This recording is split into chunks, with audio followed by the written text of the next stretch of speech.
Okay, thank you.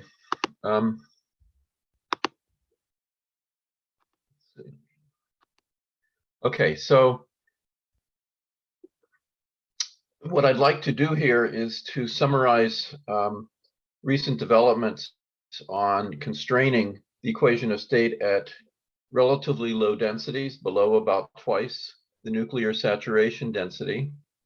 And what Jocelyn is going to do is to look at astrophysical constraints and also some general needs and wants for modeling, especially with gravitational waves. So what I wanted to focus on here were, to be more specific about constraining the equation of state, was to look at what important parameters there are that control the behavior of the equation of state below about twice saturation density.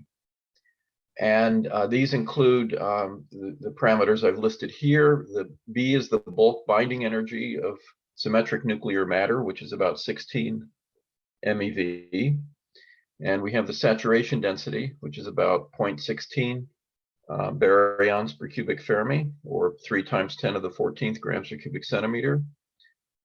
This symmetry energy parameter SV, with the volume symmetry parameter, which is basically either the second derivative of the energy with respect to the neutron excess at saturation density, or the difference between the neutron matter, pure neutron matter energy, and symmetric matter energies at the saturation density. That's about 30 MeV. L is the so-called slope parameter, which is basically the derivative of the symmetry energy at the saturation density. We have two incompressibility parameters that are important: the incompressibility of symmetric matter and the incompressibility of neutron matter, and their difference is the so-called symmetry incompressibility.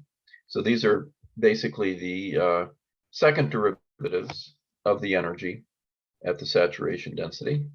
And then the skewness parameters, which are the third derivatives, about which less information is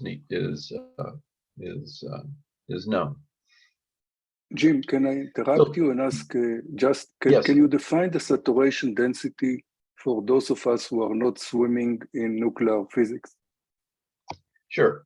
Okay, so an ordinary nucleus is sitting more or less with most of the nucleons at the saturation density. It's basically where the pressure of symmetric nuclear matter vanishes.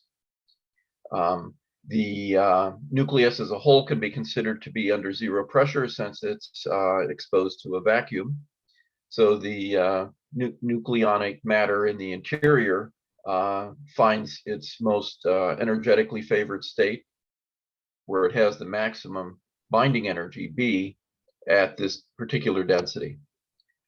And so that's about 0.16 baryons per cubic Fermi, or 3 times 10 to the 14th grams per cubic centimeter. So uniform matter of nucleons below that density would have a negative pressure, and above that density would have a positive pressure. And since negative pressure matter is not allowed, the matter would basically split into a low density phase and a high density phase. The high density phase being nucleus, the low density phase being effectively a vacuum. Okay, and these other parameters are basically properties of the energy and the derivatives of the energy with respect to density at at that particular density. So is that satisfactory? Yes, thank you very much. Okay, so it was very helpful. Okay, thank you. Okay, so these the primary way we determine these parameters has historically been fitting nuclear masses. You begin with a nuclear interaction, and you, for example, could use a liquid droplet model, classical liquid droplet model, to compute the energy of individual nuclei, and then we have thousands of measured experimental masses, and you would simply fit the energies with these different parameters until you found the best parameters. It's also possible to find information about these parameters from other nuclear experiments, such as the neutron skin, which I will talk about, and also the dipole polarizability of nuclei. There's also the breathing mode of nuclei, different kinds of oscillations of matter within nuclei that can give some constraints as well. But primarily, I'm interested in these two parameters, S, V, and L, and they are primarily determined by fitting nuclear masses. Now, recently, there's also been important developments in theoretical studies of nuclear interactions, especially with regards to pure neutron matter. And so some of these recent attempts are based upon chiral effective field theory. They begin with fitting scattering data at very low densities, and then basically extrapolating this to interactions at higher densities. And as we'll see, they've actually proceeded to the point where they can estimate their uncertainties now, as you go from one order approximation to the next. And so that turns out to be very encouraging, because up to a density of about twice the saturation density. Oh, by the way, in a neutron star, the typical central density is maybe 4 or 5 times the saturation density for comparison. So this gets us a large part of the way to the center of a neutron star. And these theories apparently have their error uncertainties under reasonable control to be just beyond the nuclear saturation density. Related to the properties of pure neutron matter is a perfect system called the unitary gas, and I'll discuss that briefly as well, and that also constrains parameters.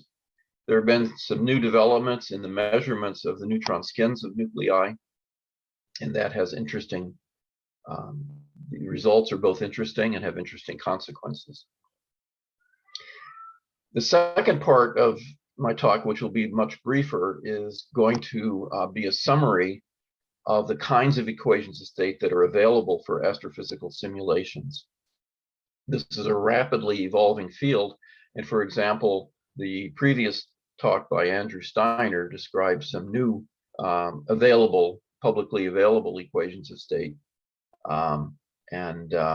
As Andrew was saying, he's talking about being able to generate thousands of new equations of state. So far, there's perhaps 100 to 130 or so tables of different equations of state that are available. So I wanted to talk about the properties of those equations of state and which ones might be most suitable in terms of satisfying these constraints on these parameters.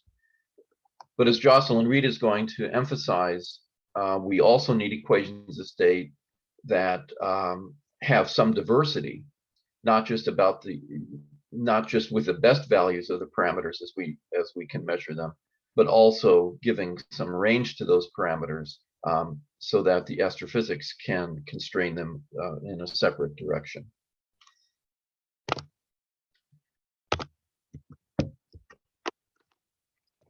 Okay, so when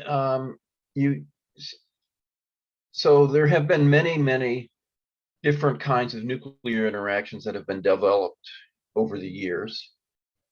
This plot summarizes the results from taking these different nuclear interactions and finding the best fits to the body of nuclear data that we have. Now, each of these points represents the results of taking a particular interaction and fitting to a particular set of nuclei. So it's not as systematic as it could be, in which all the same nuclei have been fitted, but different varieties of nuclei have been fitted. Some nuclei have been fitted with an eye to obtaining the observed values of the radii of these nuclei, and not only the energies. Also, some oscillation modes of nuclei have been fitted in other cases. So I've taken the collections from two compilations by Dutra et al. 2012 and 2014, where they analyzed 260 different nuclear interactions produced over the years of two types, which generically can be called SCRM or relativistic mean field, RMF. SCRM interactions are typically energy density functionals that are non-relativistic in nature, while relativistic mean field models are based on taking a set of interacting mesons and then indirectly determining a energy density functional from them. In each of the two cases, the parameters of the models are then determined by fitting various properties of nuclei. So it's interesting to then see for these two symmetry parameters, L and SV, what's found. And you can see that the results are all over the map. But if you look at the SCRM interactions, you find that in fact these two parameters are correlated. And I've plotted the 1 sigma and 2 sigma confidence ellipses. And when you look at the RMF forces in red, you find a different correlation with, not the slope is not that much different, but typically larger values of L and SV are found here. Now, if we look at a recent frontier center based on looking at what we can learn from nuclear data, called the UNIDEF collaboration, they tried to use a set of an energy density functional with the explicit intent of finding the best fit to nuclear energies while also constraining the charge radii of those nuclei. And they found a very significant correlation between the L and SV parameters. So the problem with fitting nuclei is that you can't determine the individual properties with high accuracy, but you can determine, in many cases, correlations, strong correlations among them. So the best information we have then from fitting nuclei is that the L and SV parameters are highly correlated with a positive slope. And basically the results are as shown. We turn now to theoretical studies of neutron matter. Chiral effective field theory is now allowing us to develop a systematic expansion of these nuclear forces at low densities based on the properties of quantum chromodynamics. And interestingly, right now it's the only known consistent framework we have that also is capable of estimating its own uncertainties in energy. So these are from recent calculations by Drischler et al. And in blue are shown the 68% and 95% confidence intervals for the pressure as a function of baryon density. And again, nuclear saturation density is about 0.16, about here. So these go up to about twice the saturation density. And the right-hand figure shows the energy per particle of pure neutron matter over the same range of densities. So you can see the relative uncertainties that you have. At saturation density, they're quite small. And by twice the saturation density, the method is beginning to lose reliability. But from the energies and pressures of matter at the saturation density of pure neutron matter, we can compare that to the energy and pressures of symmetric matter at the same density that we obtained from fitting nuclei, and we can then determine the symmetry parameters because they reflect the difference of those two energies.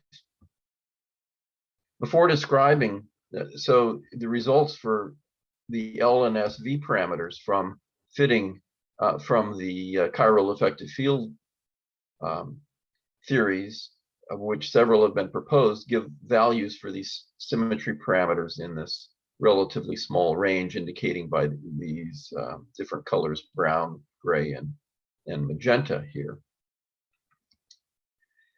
There's a theoretical construct known as the unitary gas, which is actually very similar to what neutron matter looks like at low densities. Neutron matter is dominated by short-range S-wave interactions that have relatively large scattering length and very, very small ranges. So the perfect system with infinite scattering length and zero range interactions of the S-wave nature is known as the unitary gas. And it turns out that cold atom experiments can explore a unitary gas, and by tuning the magnetic field, you can vary the scattering lengths and ranges and achieve these particular values. And from that, the actual energy of the unitary gas has been measured, and from first principles, one can show that the unitary gas energy has to be proportional to the Fermi energy of degenerate matter, which is proportional to the density to the 2/3 power for non-relativistic particles. And from cold atom experiments, this coefficient in front of the density to 2/3 behavior has been determined to be about 12.6 MeV with reasonable precision. And it turns out that neutron matter behaves very similarly at low densities to the unitary gas, with the exceptions of the fact that the scattering length is not infinite. It's large, but not infinite. And the range of the forces is small, but not zero. And these differences between neutron matter and the unitary gas both suggest that the neutron matter energy has to always be greater than the unitary gas energy at all densities. At higher densities, we also have the fact that three-body interactions among neutrons become important, and those are generally repulsive. And so that adds further to the energy. So what we call the unitary gas conjecture is simply the conjecture that neutron matter energy has to have a value greater than this at all densities. And you can show from that conjecture that the symmetry parameters L and SV are confined to this range in green, and the region in gray here is excluded. Now, this is interesting because several tabulated equations of state that have been available, for example, the first one, LS220, became available in 1991. It actually has parameters that lie outside this allowed range. And the Shen equations of state also tend to lie outside this range as well. Those became available about a decade later. Now we have, as I said, over 100 different tabulations available, and I'll show how those fit into this scheme later. So this is an important constraint, and it means that some of these early tabulated equations of state have to be replaced or rethought to give a better fit to the properties of neutron matter at lower densities. For comparison, I'll just go back and you can see the unitary gas energy here, and neutron matter calculations, of course, obey the constraint that the energy is always larger than the unitary gas. The unitary gas pressure is always smaller than that of neutron matter, but only at densities above the saturation density, not necessarily below. So these chiral EFT calculations of neutron matter predict a very high degree of correlation between the L and SV parameters. That's indicated in this blue, with these blue confidence ellipses. Compared to that, to the confidence ellipse we got from fitting nuclei, which is in green. And so you can see that there's some overlap, but the chiral EFT constraint seems to be greater than what we can get from fitting nuclei themselves. And then these unitary gas constraints basically restrict you to the range in this triangular shaped region here, of which the chiral EFT calculations fit basically completely. Now, higher order parameters, such as the second derivative of the energy, the incompressibility of neutron matter, turns out also to be highly correlated with L.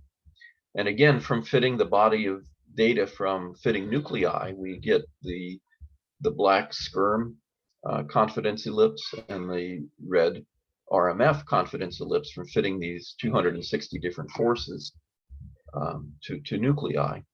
And the neutron matter result predicts, again in this case, a much more significant correlation that lies close to these regions, but not completely.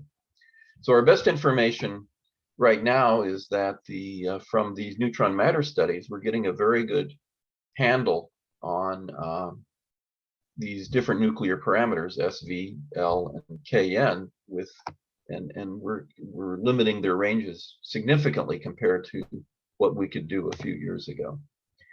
So in summary, taking in conjunction both the mass fitting results and the fitting of neutron matter, we basically can limit the SV parameters and L and Kn parameters to these small ranges, and even the Qn parameter is restricted somewhat. So moving to current new experiments, we can look at what's called the neutron skin thickness. So in brief, in a neutron-rich nucleus such as lead, where you have considerably more neutrons than protons, there's a large nuclear symmetry energy in those nuclei.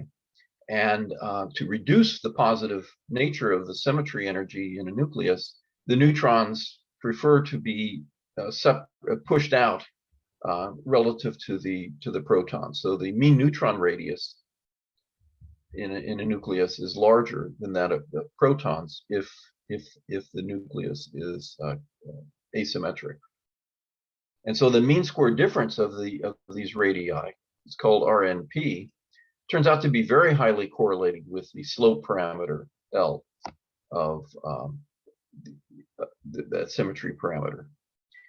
So here's a comparison that was recently compiled by Tagami et al., who looked at 206 SCRM and relativistic mean field different interactions, and they computed both the neutron skins for lead-208 and calcium-48, which are two nuclei that have been recently measured. Neutron skins for those nuclei have been determined over the past 10 or 20 years, but the recent JLab experiments have focused on these two particular nuclei as well. And so the results of fitting with 68% confidence bounds produces a very, very linear correlations between the neutron skin thicknesses and this L parameter. And the mean experimental ranges for the neutron skin of lead-208 are indicated by these two horizontal black lines. And if we compare that to the fitting, we find that a typical L parameter estimate would be somewhere between, say, 35 and 55, which is consistent with what we got from fitting the masses of nuclei. And if we look at calcium-48, the mean experimental result is about 0.12 plus or minus 0.2. So it's between, I'm sorry, about 0.14 or 135 plus or minus 0.2. So it's in this range here between these two solid red lines. And from the correlation between the skin thickness of calcium and L, we get a range of L parameters between about 0 and 40. So somewhat different from the constraint from lead, but within 1 sigma, they're just basically touching. What's interesting are the recent experimental results from lead and calcium from the JLab using parity violation electron scattering. And those experiments are called PREX for lead and CREX for calcium. And they gave the results between these dotted lines. Here's for lead, way up here. And for calcium was this range here, which encompasses the previously deduced experimental range of 8 or 10 previous experiments using different methods. And so the interesting thing here is that the PREX result is indicating a much higher value for L than the C-Rex experiment is given. And the P-Rex experiment is not terribly consistent with previous experimental results for lead-208. The C-Rex experiment predicts a smaller skin thickness than the mean experimental value, but overlaps it. And so anyway, the results for the prediction of the L parameter from the mean experimental results are here, 45 and 14. And from the two most recent experiments, which are claimed to have the least amount of systematic errors in both the measurement and the interpretation, are giving these different values here. So there's a ways to go yet from nuclear physics to trying to constrain these parameters as precisely as we'd like. So I wanted to give a brief summary then of the tabulated equations of state that are available. The first ones were produced in 1991. It took another 10 years for the next set of tabulated equations of state to appear, but now it's recognized that this is the proper way to introduce equations of state into astrophysical simulations, and at least 110 equations of state are now available based on 31 different nuclear interactions, and many of these tables also have subtables which allow for the introduction of hyperons, kaons, and quarks as well. So as a result, there's at least 110 different tables available, and the primary repositories are indicated here, one called Compose and the other one by the stellarcollapse.org. So the base equations of state have these particular names, and stellarcollapse.org includes many of these, as well as additional equations of state that are listed here. Now, it turns out that not all of these interactions satisfy either the unitary gas conjecture or the experimental symmetric matter incompressibility measurement of 235 plus or minus about 15 MeV. And of all of these interactions, all different 31 different base interactions, only about 4 or 6 or so reasonably satisfy the best constraints we have on the symmetry energy and on the incompressibility. And I'll show that here. Here's the results for the constrained space in L and SV parameters. The unitary gas constraint means that you should be to the right of this dotted curve. The results from the taking all of the neutron skin measurements available to date, estimating the value of L from them, gives this range of L values. The combining mass fitting and chiral EFT gives us this blue confidence ellipse, set of confidence ellipses as well. And I've plotted on here the parameters of these different tabulated equations of state, just to give you an idea that some of them are reasonably close to the mass fitting and neutron matter studies. Some of them fit the neutron matter constraints, and some of them are rather poor in this regard. And if I just blow up around the confidence ellipse here to kind of separate some of these out, you can see the ones that are reasonably consistent. And we can do the same thing with the KN, the neutron matter incompressibility parameter, as a function of the L parameter. And again, from fitting masses and neutron matter studies, we get this rather well-known set of confidence ellipses here. The neutron matter studies, again, predict this range of L values. And the unitary gas constraint basically restricts you to be to the right of this dotted curve. And again, I've plotted several of these tabulated the parameters from these tabulated equations of state to give you an idea that only a relatively few of them satisfy these constraints as well. And as a segue into what Jocelyn is going to talk about, the L parameter is also known to be very important as a predictor of the radius of a neutron star. So it turns out that the same physics that means that a high symmetry energy and as a high slope parameter L gives you a large neutron skin, which is the neutrons out to a large radius. The same physics implies that in a neutron star, a high value of L will indicate higher pressures around the saturation density and beyond, and that will also tend to increase the radius of a neutron star. So there's an overall general correlation between the L parameter and the radii of nuclei. From a compilation by Betty Sang and et al. Of Skirm forces, you can see how this correlation works with these red triangles. Relativistic mean field forces predict also a positive correlation, but with a somewhat different slope.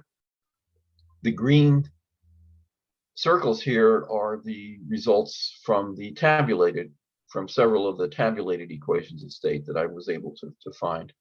And again, there's a positive correlation, but there's considerable uncertainty for a given L value as to what the radius of a neutron star would be. So as opposed to the case for the neutron skin thickness of nuclei, where there's a high degree of correlation between L and the skin thickness, there's a less high degree of correlation between the L parameter and the radius. Still, the L parameter is a indicator. A small L parameter usually implies a small radius, and vice versa. It's interesting to compare instead the radius of a neutron star with the neutron matter incompressibility parameter. And when you take the Skirm forces, you find a much higher degree of correlation now. And for the relativistic mean field forces, there's much more variation. So there's an inherent characteristic difference between how relativistic mean field forces translate into determining the radii of neutron stars relative to non-relativistic Skirm type interaction. So one has to be careful in making generalizations about the connection between nuclear physics parameters and the properties of neutron stars, simply looking at one type of force or the other. Until these differences are sorted out, I think we have to be careful. And the results for the tabulated equations of state also indicate that the correlation using Kn instead of L is more significant here. So I put this figure together to prepare for this talk, and so I'm kind of intrigued now by this result, which I don't think has been pointed out before. So at this point, I will conclude and hand it over to Jocelyn, and the moderator can decide if questions could be asked at this point before Jocelyn comments, or how you want to proceed. Sure. I guess if we have questions for James, Harry, you can go ahead. Hello. Thank you for the nice talk. So you have mentioned the unitary gas, and which is has an analytical formula of the energy proportional to the Fermi energy, and you also said the fermions interact with an infinite scattering length. That means the infinite interaction range, and we will produce maximally many-body system. So I wonder what is the underlying physical principle to motivate to say the crust of neutron star is unitary gas, with like what kind of QCD calculation? What is the motivation of it? I guess I can't really answer that question very briefly. You can show theoretically that that if you have a set of fermion, a gas of fermions that are interacting with just S-wave interactions, and which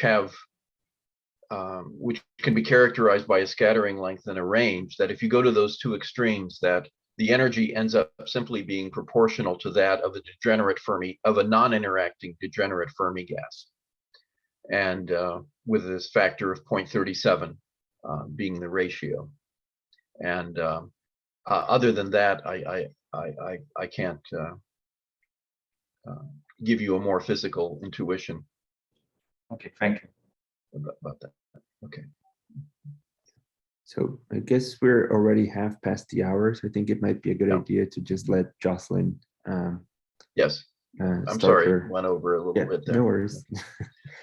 And we can save questions for after Jocelyn's presentation.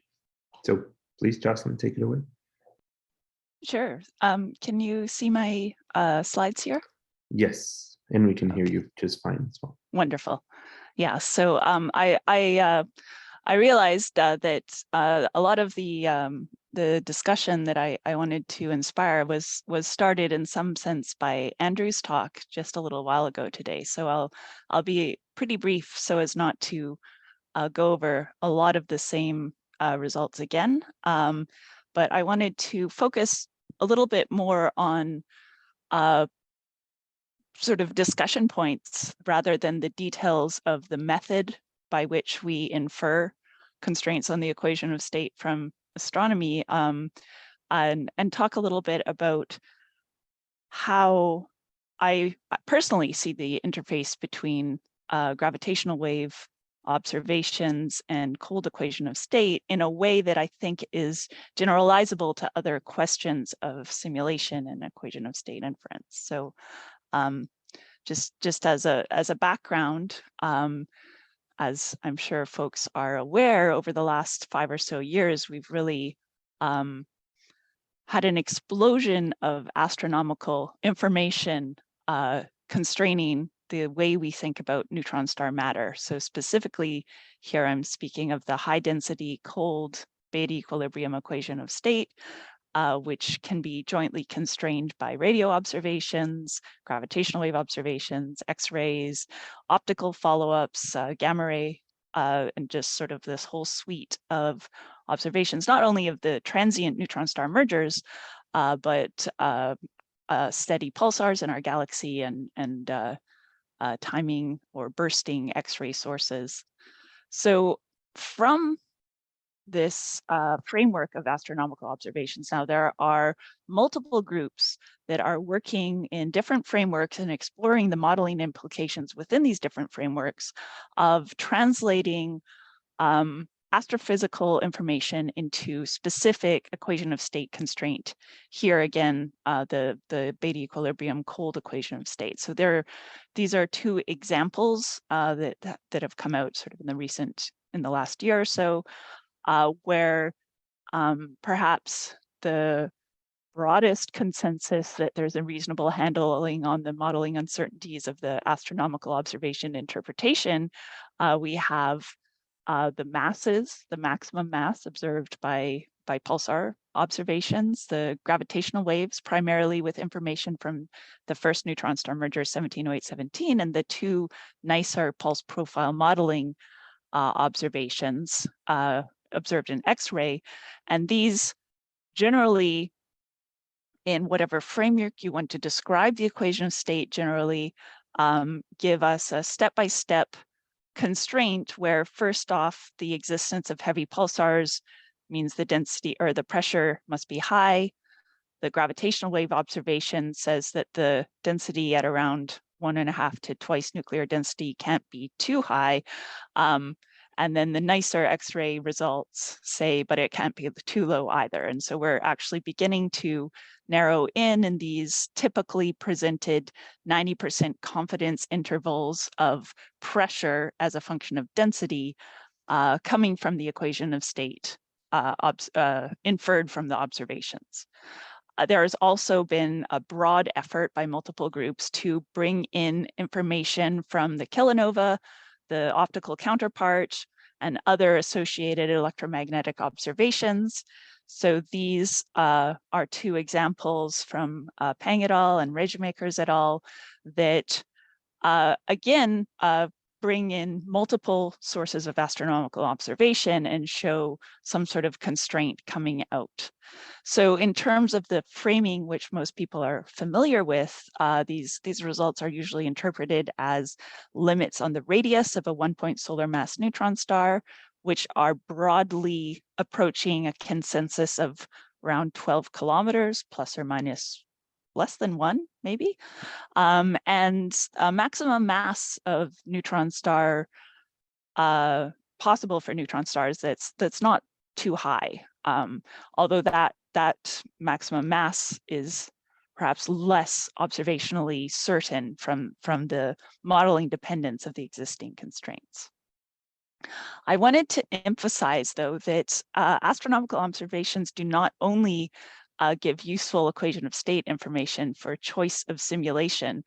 In particular, this is the LIGO Virgo Kagra observing run 3 population study, where, for example, the observations of neutron star mergers in gravitational waves, neutron star mergers, including both double neutron star and neutron star black hole, suggest that the masses of the sources of gravitational waves don't show the same fixed peak at around 1.35 solar masses that had been historically observed in the galactic double binary population of neutron stars. So the gravitational wave observations, although we only have 6 examples of neutron stars, are showing a broader range of masses, which is relevant for the range of masses you will need to worry about simulating to explain observations of binary merger sources. There's a lot of fun information in this population paper. I highly recommend it. For example, we see this break and a lower mass gap, again, consistent with, say, an upper mass of the neutron star mass range of slightly over 2 solar masses. But of course, this distribution is fairly uncertain still, with only a handful of neutron star containing observations in the low mass regime.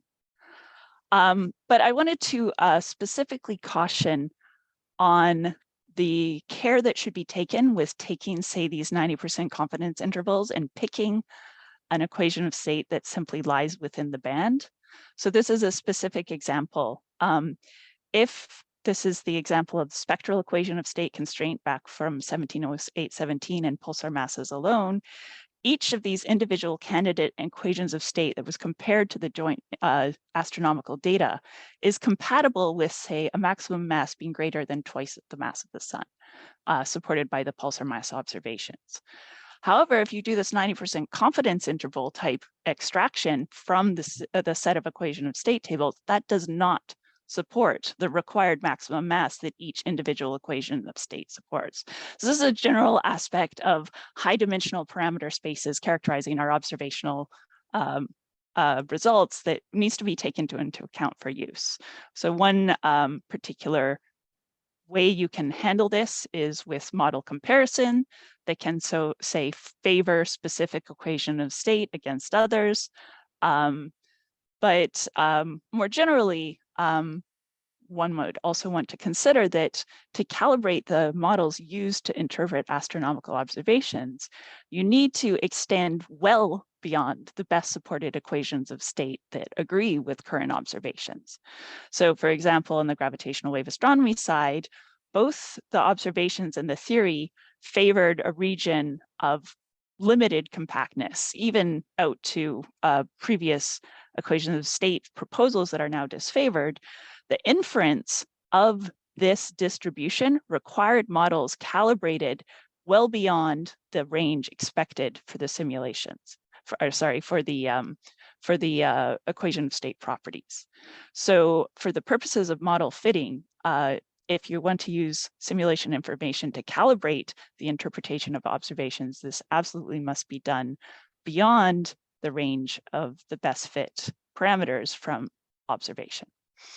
Another thing I wanted to point out explicitly for gravitational wave is that model calibration relies on what we're using to calibrate our models. So the gravitational wave example is these tidal parameters as a single effective description of the neutron star properties for gravitational wave observations. This is expected to break down for next generation observatories like Cosmic Explorer and Einstein Telescope. And the way it breaks down and what to use instead is not currently known. So I wanted to advertise in particular the Cosmic Explorer Consortium's waveform group, which is being formed right now, primarily with folks that work in black hole physics. So if you're interested in contributing to the science requirements for waveform development that informs neutron star observations, please let me know if you'd like to be involved in a newly developing working group to try and build cross-community discussion of waveform requirements for the next generation observatories, and specifically for this interpretation question, going beyond the current descriptors of gravitational wave models. So if you want to broadly sample equations of state, the standard framework you want to consider is some type of generalizable way to generate equation of state functions. And so for the equation of state, there are plenty of parameterized or hyperparameterized, non-parameterized descriptions that you can generally explore.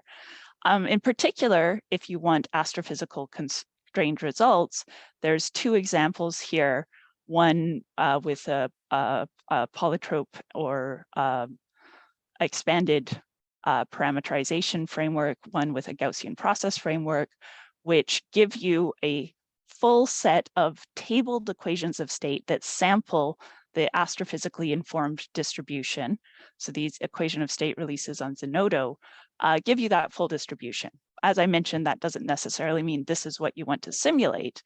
You might want to consider more the bracketing of these things, but that's available now.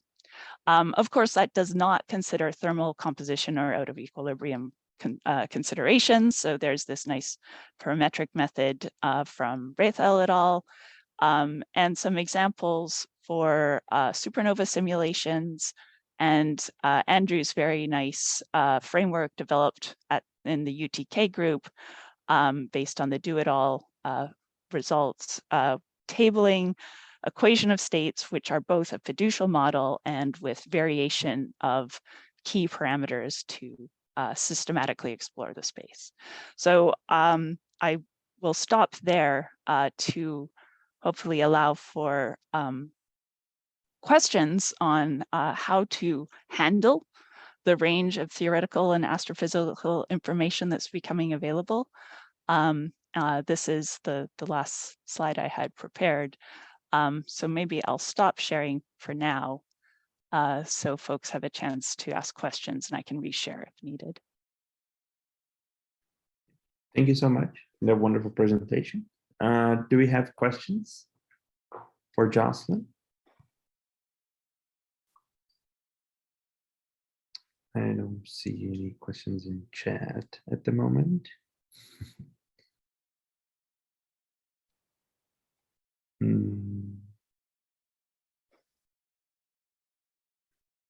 Oh, I see one from Julia. Go ahead, Julia. In most of your presentation, it seemed that the observational constraints applied really only to the cold neutron star limit. And of Yes. course, to understand the complete event, including the later phases of the waveform, you need the higher temperature changes. And what are the opportunities to constrain that dependence in the equations of state?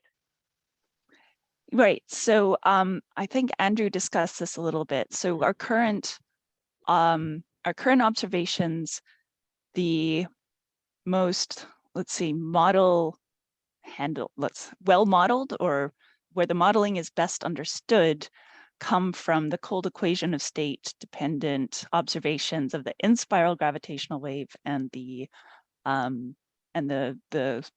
accreting neutron stars in the nicer observations. So those really do only or primarily inform the cold equation of state.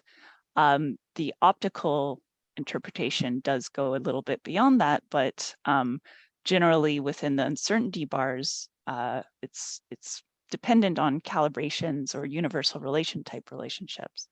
So as we move in particular into a third generation astronomy from the gravitational wave side, with potential to observe post-merger directly, or even with additional kilonova observations, which are more sensitive to the details of what happens, the longevity of the post-merger remnant. There's a lot of opportunity there, I think, to start to build the understanding of what we learn about, say, these effective mass thermal contributions that's distinct from the cold equation of state, which is, I think, an important thing to try and map out.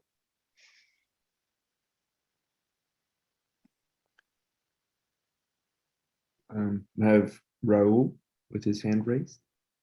Hi, Justin. Thanks for the wonderful talk. I had a comment and a question. So one comment is regarding universal relations. You're absolutely right that these will have very large systematics in the future gravitational wave detectors, and so we are bringing out a paper from here Penn State group that will show how to account for that systematics and that improves the model selection.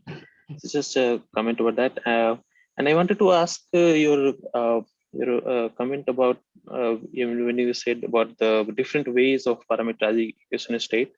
So one thing I never understood, what are the major drawbacks in parameterizing it in different ways? For example, your the piecewise for piecewise polytropic versus non-parametric way. What are the benefits in doing non-parametric, for example, or the way? Right. Yeah. So so there's a few things that so a specific parameterization induces potential correlations between different pressure ranges. So for example, if you use a fixed division piecewise polytrope equation of state, which I can pick on very firmly without offending anyone else, I hope, you get these wide sort of artificial error bars around the dividing densities where the piecewise things vary up and down in a way that's an artifact of the parameterization. And there's ways to mitigate this in each case. So one of the reasons you might want to use a different parameterization or one of these non-parametric or hyperparameterized models like the Gaussian process is to avoid correlations between different densities that are unintentional or are unphysical, so to speak. So you try and get the more flexible description you can. The challenge that emerges from that is they become a little less tractable. It's not so obvious how to systematically explore the parameter space when you don't have parameters anymore. So depending on the application, that might be a trade-off that's worth it. With equation of state inference from astrophysics, where you broadly have a lot of samples that you're considering, that's something that you can do. You can do this very flexible model and not involve this sort of assumption in the modeling. So the worry is not that we are not sampling a particular pressure density curve. So those could be well sampled even with the piecewise method, but it includes some correlations, and that's the worry, I guess, right? Right. Yeah. So you can see this back here in the Miller et al. Result. So here's examples with polytropes, with Gaussian process, with spectral parameterizations. They are fairly consistent, but these, say, spectral excursions or sort of little bumps here in the polytrope formalism used, this is, I believe, allowing densities to vary, which improves on that one issue that I specifically mentioned. They're broadly consistent, but they have effectively different prior assumptions on how different parts of the pressure density space connect with each other. I see. So one last comment. So to do this properly, we need to define a probability measure on the pressure density curves, right? So that we can define a PDF on the curves, so something like in Yeah, L2 and space, something like that. Andrew talked about this a fair bit in his presentation, and I think there's some useful approaches being developed in this direction. Yes. But I think it looks like Jim also wants to comment here. Or Thank you. Yeah.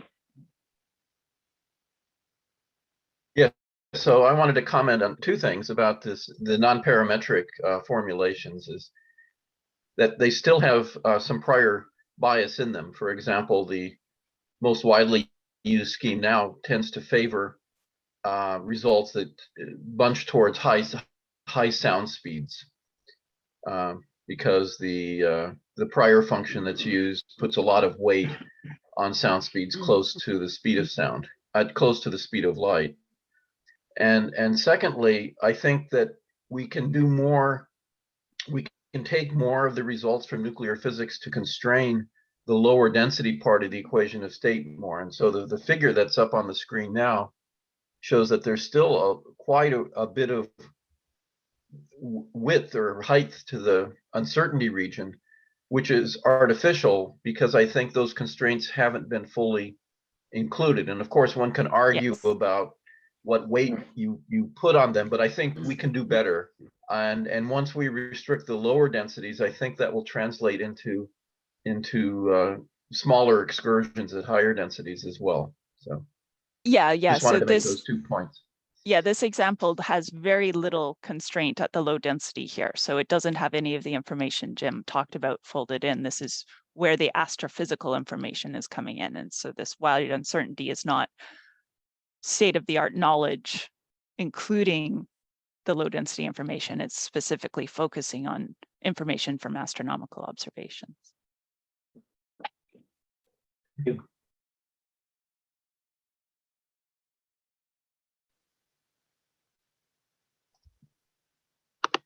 So Svi, Go I ahead, think you Svi. want to comment? Yep. And it was muted. I Yeah, realized. I wonder, can you summarize? I'm sorry, my dog started just barking right now. I hope you can hear me. Yeah. I was wondering, can you point out which are the most constraining astrophysical observations? I know that the maximal mass is very important one, and the Yes. radii measured by cooling neutron stars is another important one. But what are the other important astrophysical constraints that are built into this? Yeah, so Jim may have a different perspective. I think you can get pretty far with the pulsar maximum mass 170817 and the nicer. Those seem to be the broadly constraining. So here's an example where step by step this includes from the prior range, the pulsar masses, the gravitational waves, and then nicer X-ray pulse profile. If you see, for example, this paper by Peng et al. Goes step by step through folding in a set of additional observations and showing how the radius constraint evolves over time. After you get those first 3 pieces in some order, things tend to stay fairly steady for a characteristic like the radius of a 1.4 solar mass star. What did you get from, what is exactly the constraint that came from the gravitational waves? The gravitational waves alone, well, so here's the example with this green error bar. It primarily limits the high density to, the pressure cannot be too high at around twice nuclear density, or between nuclear density and twice nuclear density. No, I'm asking what is the observation that limits this pressure? Okay, yes. So basically, if the neutron stars were large, they would induce larger tides upon each other in their final orbits. This accelerates the in-spiral. And for example, if the stars had 14-kilometer radii, they would collide within the sensitivity band of the gravitational wave observatories. We do not observe significant acceleration in the final in-spiral. We see a gravitational wave oscillation pattern that's consistent with compact stars. So that limits the radii of the neutron stars that's consistent with gravitational wave observation of 1708-17 specifically. Thank you. I saw that the radii are limited better by pulsar X-ray observations of pulsar of X-ray sources. But maybe I'm wrong. It requires a little, so the gravitational waves are fairly model dependent on the low radius side.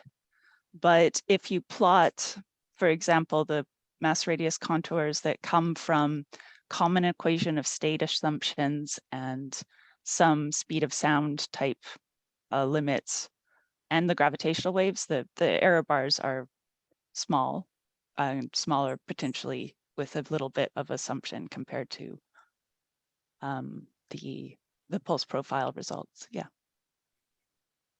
Yeah, so my own view is that the X-ray observations have a inherent systematic uncertainties, which we don't completely understand.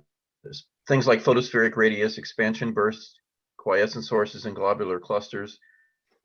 It's been shown that there are certain systematics such as interstellar absorption, which has to be simultaneously determined. The geometry of a photospheric radius expansion burst is important, and again, is uncertain. Even the nicer observations, as nice as they are, they're still, it is a spot model dependence. There are slight differences between the two groups, which are still, half a kilometer or so, which is sort of the uncertainties you're talking about in the final analysis there. So, and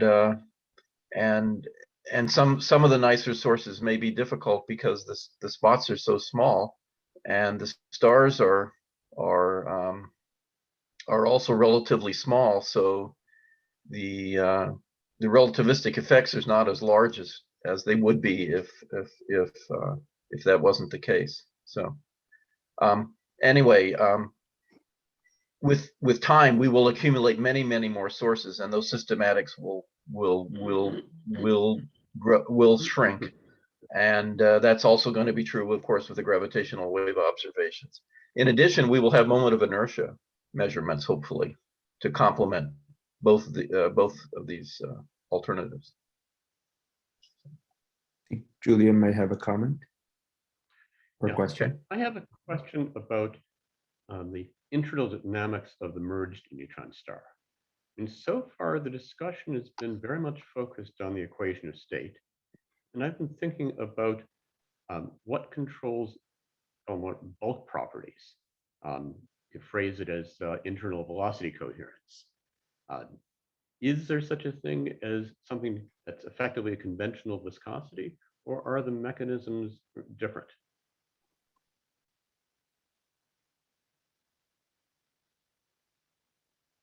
I'm not sure, but so viscosity estimates for neutron star matter tend to be very ineffective on the time scale of the merger. So the merger simulations for at least short-lived neutron star merger remnants do not have direct viscosity input due to the energy scale and the reaction rates, I think. Okay. But someone else part of here my may be question- able to say. Part of my question was, can the maintenance of coherence be described in viscosity language? Is that appropriate here? Specifically, what do you mean by coherence? Oh, effectively, if you think of quote viscosity, it's a mechanism for mixing momentum so that you can control shear and compression. That's quote viscosity. It tends to make rotation uniform, reducing shear. And there's bulk viscosity, of course. right in shocks. And in normal gases, that's a matter of particle diffusion and scattering.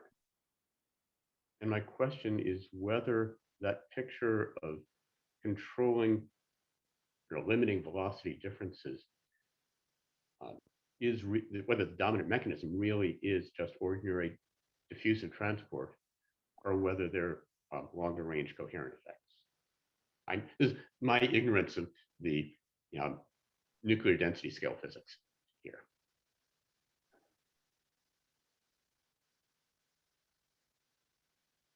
So as someone who mostly is, say, a phenomenologist of the equation of state, I don't believe I heard a good case for long range effects, but I may not know. Okay. Right. So in that case, it's you can estimate it fairly cleanly and arrive at an answer, as you said. Yes. Yeah. There's enough weird stuff happening that perhaps one could get creative.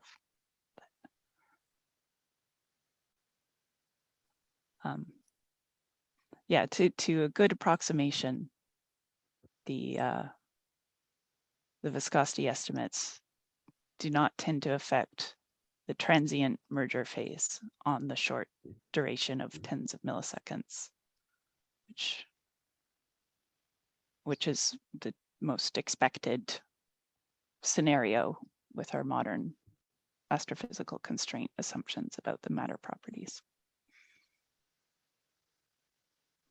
There are scenarios that have very long-lived neutron star remnants where that might not strictly be the case. And if you're looking at crust dynamics on the merger timescale, it's less clear that the equilibration time is short enough for that to be a very excellent approximation. Yeah, I thought what defined the crust is that the better metaphor is solid body dynamics rather than fluid. Yeah. The reaction timescales to maintain the equation of state are also different compared to the. Sorry, perhaps this is a.